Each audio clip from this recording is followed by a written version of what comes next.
What's up, everybody? Welcome to another video in the Ideal Auto Factory.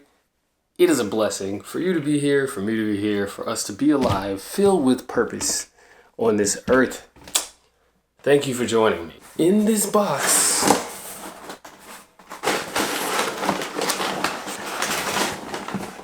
it is the REDCAT RDS. Keep God first. Let's get into this video.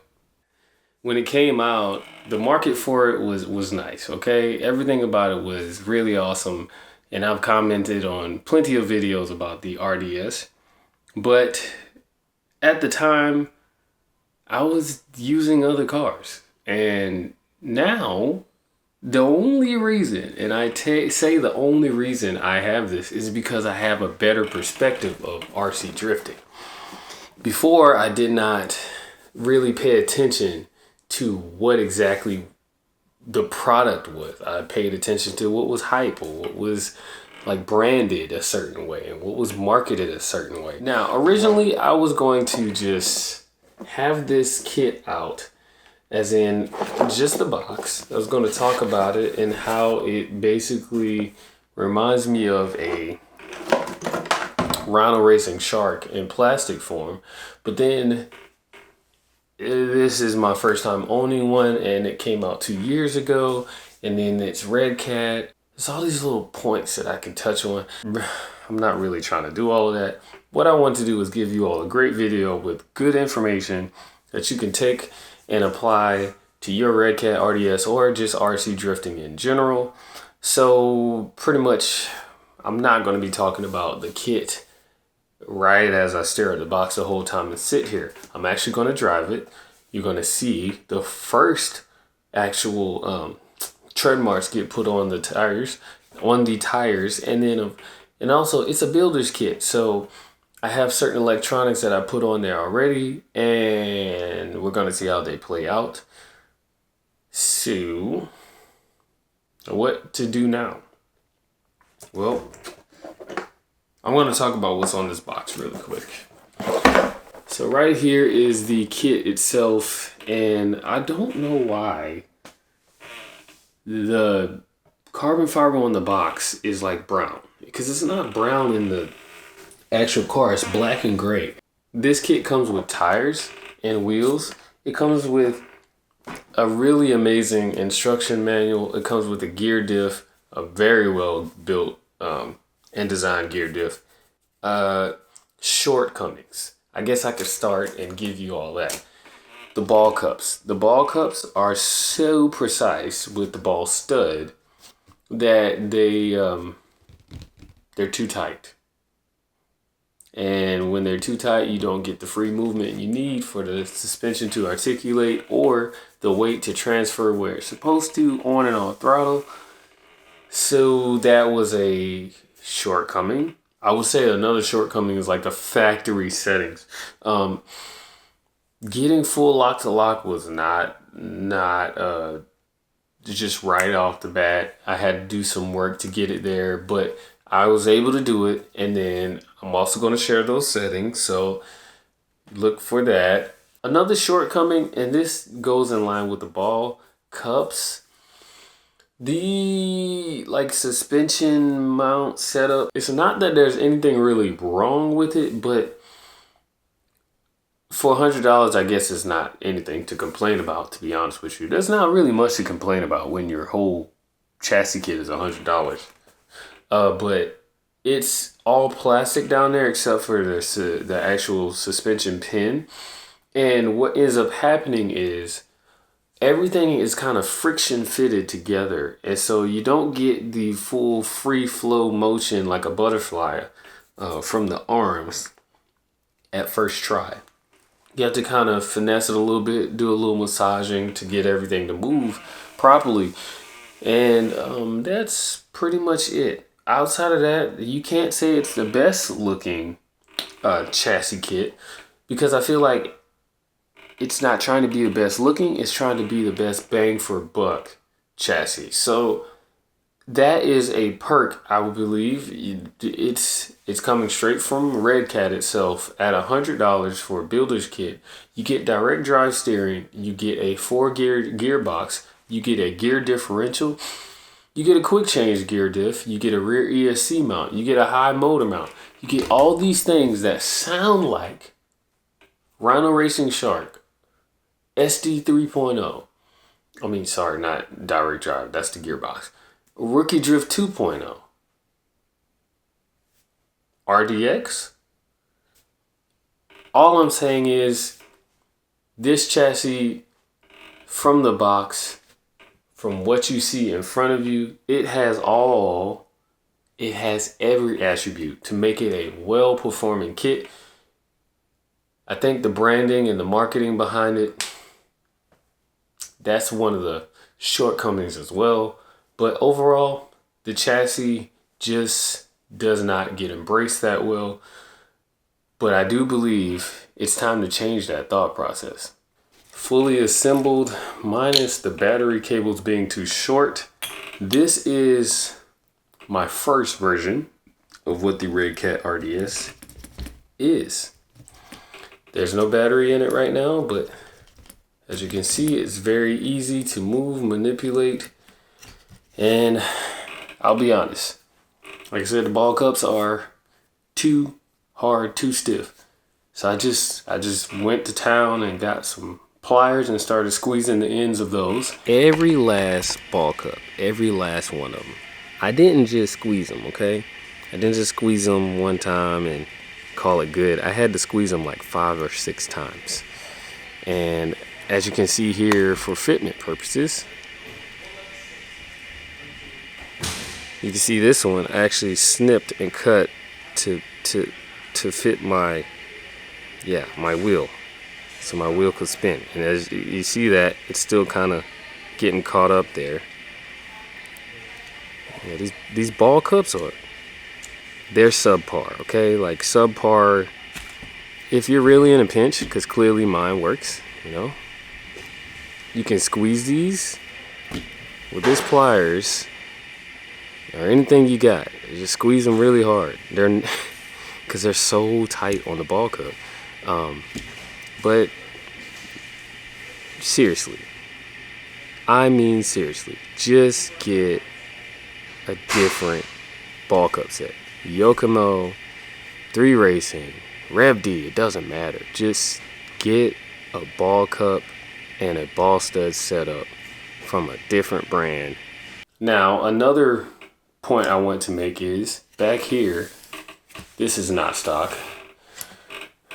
This ESC mount I flipped up. Instead of having it pointing down in the rear, it's pointing up, and that's why it's like that. Also not running a top deck because this is some thick carbon and I just really like the way that looks. It's not that much flex. I mean, it can be, but it's not a lot. Also, battery in the center, I'm really looking forward to feeling how that is. Steering wise, I'm going to show you that full lock here. Ooh. Yes. Got full lock there. So, it's ready for action. Fun fact, and this is for me only. This is not something I feel like you should carry on or have a habit of doing if you're just like getting started with drifting, because these are certain things you have to understand. Right now, these dampers do not have oil in them, and they also are not necessarily in the stock positions. And in the front, these are softer springs than what comes standard. I have it this way because I'm not sure where I want this car to be when it comes to being fully ready to go as a, just the drift car setup and done. So I don't put oil in them because I don't know how I want the oil and what springs I want and how I want all of that to react to each other. So, but outside of that, it is ready to drift. Check out the front bumper, very nice, and the rear diffuser here. I always wanted this diffuser ever since I saw the car. I thought it was one of the best diffusers on the market because it actually, you know, looks like a true diffuser. So any car you put on there, you automatically know this is a REDCAT RDS. I also want to point out that it came with really nice servo screws. You can see those big silver wide washer or wide footprint screws there. Those are for the servos.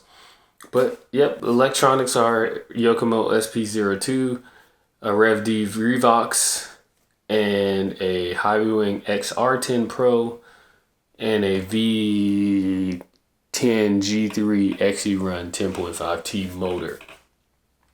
Running the stock pinion and the stock spur gear. Camera died, so it was a good idea and a sign to just show you some things so you see that. And then I cut the bottom. That's apparently a thing to do. Cut the bottom, and I also cut the top. You see that hole there? That's the one I have it in. I don't know what notch it's on. Let's see if I can pinpoint exactly where it's at. Can't see that, but I'll get all these settings for you all and place them on the setup sheet.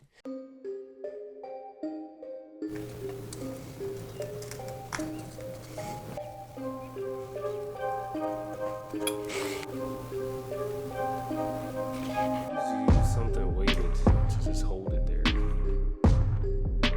There we go.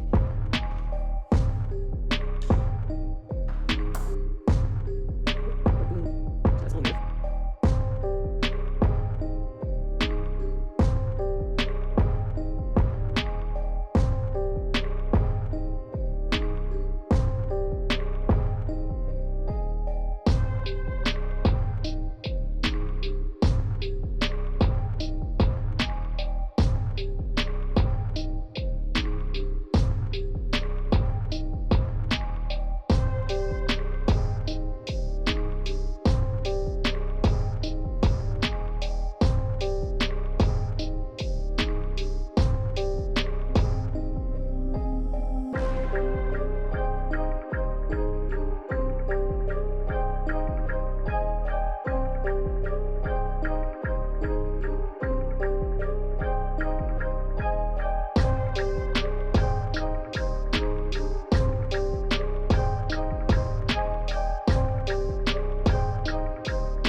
Battery going in.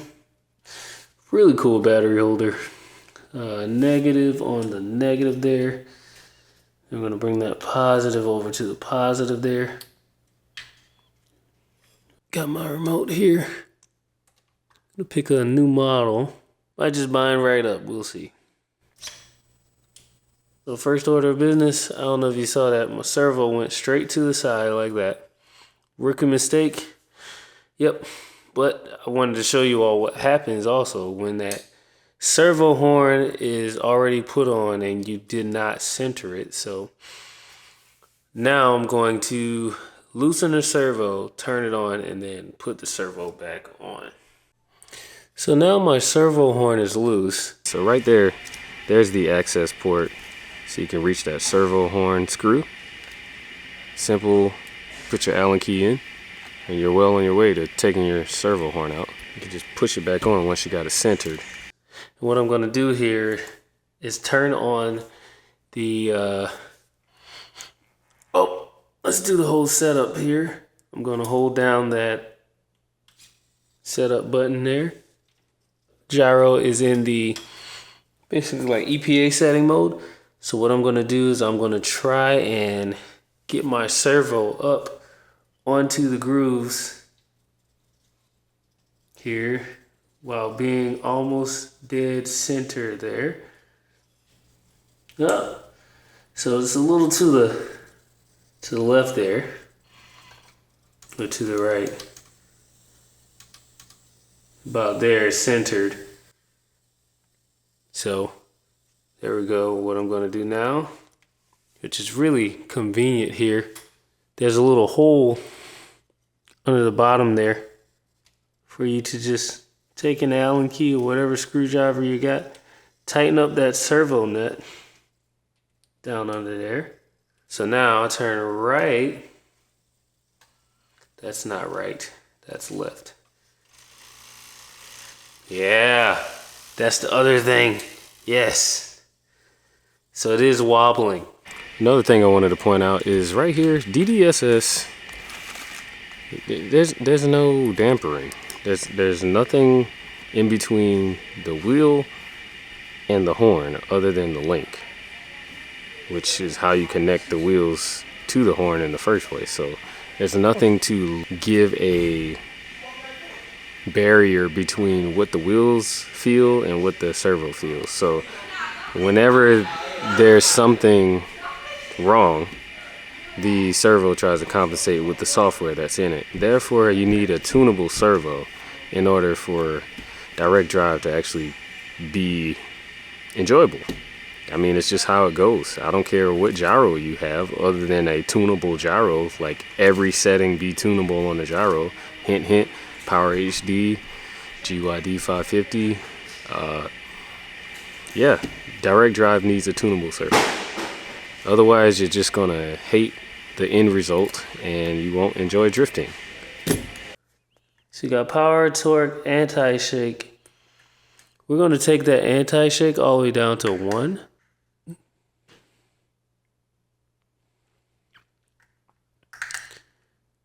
And then that neutral width, probably get a 8. That's like your deadband. Torque, bring back up to 20. I've messed with this before, so I kind of know what I want here. And then 80 on the power. And then we're good to go. So you can just take your servo out, power it off, plug everything back in. So there it is. I'm about to power it on again.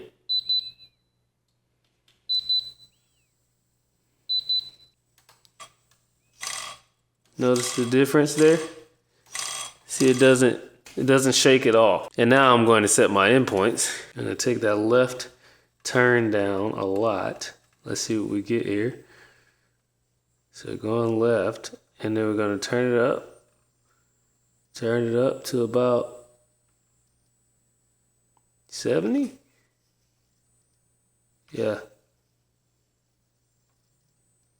70. I like 70. So that means on the right, if I go to 60, it doesn't go all the way. And then that's 70 right there, but there's so much more room to go. It's always cool that the left and the right don't ever really match up all the way. And I've been okay with that. So if you look here, I can show you. Yep, so 70 and 80 for the actual trim there. I like to turn my wheel all the way. You know, we're locked in. So lock in the right. I'm gonna lock in the left.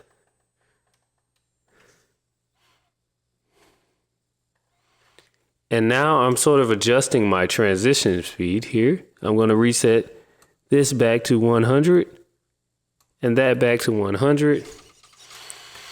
Now let's see which way gyro is working the wrong way. So we're gonna hold it.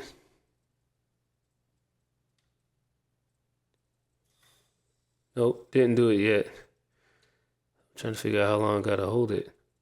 There it is. So now the gyro works the correct way. And then just for safe measures, we're gonna turn this off one more time. Turn it on. Wait for the clicks. We got that. Neutral. Pull that throttle. Pull that brake. And now the chassis is ready to slide. Now before I actually start driving, I do want to point out that as a kit, as a ready to run kit with direct drive steering, I think that's another shortcoming of this chassis. having to make something affordable but have direct drive steering, there's no dampering in the direct drive. So the electronics would have to be good enough to handle not shaking a lot. And I don't think that was well tuned in the chassis. 100% the first drive. Gyro is at a, let's run it at halfway, see what we get. Let's try to do some circles here.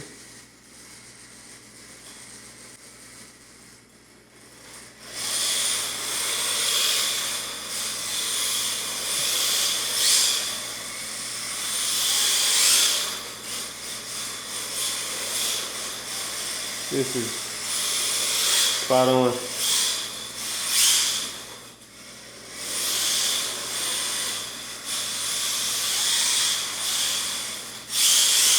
Of course, I don't have a body on this yet,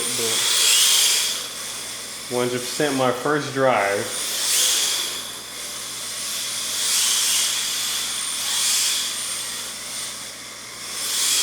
In a chassis that only cost me $100.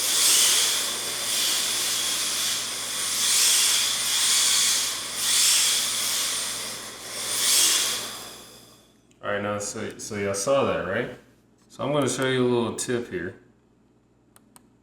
I'm going to raise that up a little more. This is like now adjusting transition speed. I'm going to bring this up to 125. I am adjusting my steering EPA. Notice it still does the same thing, full lock to full lock. Watch how different it drives now. So what you're noticing here, you probably can't tell on camera, but my steering and my adjustments in my throttle are based upon how well the chassis rests after I flick it. If I was in tandems, it would be really easy to tell you. In no way am I trying to tell you to do this as it's going to make your driving so much better. But what I am saying is this is free. This is something you can try out. And if you do have the ability to push your EPA past 100%, give it a try and tell me your thoughts. All right. So here I increased the EPA another 20 points, or percentage, I should say. And you can hear in my throttle and how I'm driving the car, I'm way more in control of what's happening, making sure it doesn't over-rotate. So there is a sweet spot to where you are, you relax. You're not driving so hard to drift the car around. And in no way am I saying this is the best tuning option for you. Gyros, some of them have the settings that change how the car feels, so you probably won't even have to do this. But just wanted to be transparent and show you my first drive.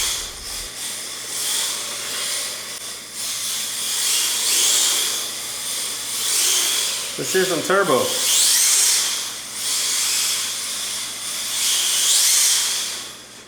Let's turn that gyro up to about 65. And now let's give it a whirl. Alright, this is a very important step. I highly recommend that you don't change your gyro game right off the bat. Get those 7, 8, 9, 10 laps in of a certain feel of the car before you just go, doing gyro adjustments. Get some laps in on one setting, get kind of used to it, fight it a little bit, and then try a higher gain or something. Just don't go changing stuff every lap until you're comfortable. And even then, you get 3 or 4 laps in before you say, no, this doesn't work for me, or yes, this is the absolute best setting I've ever changed in my life. Woo! All right, that's enough drifting for now. I'm really enjoying it, but I gotta stop and show y'all some tire wear here. That's the REDCAT RDS. First drive, look at that. Look at that center line.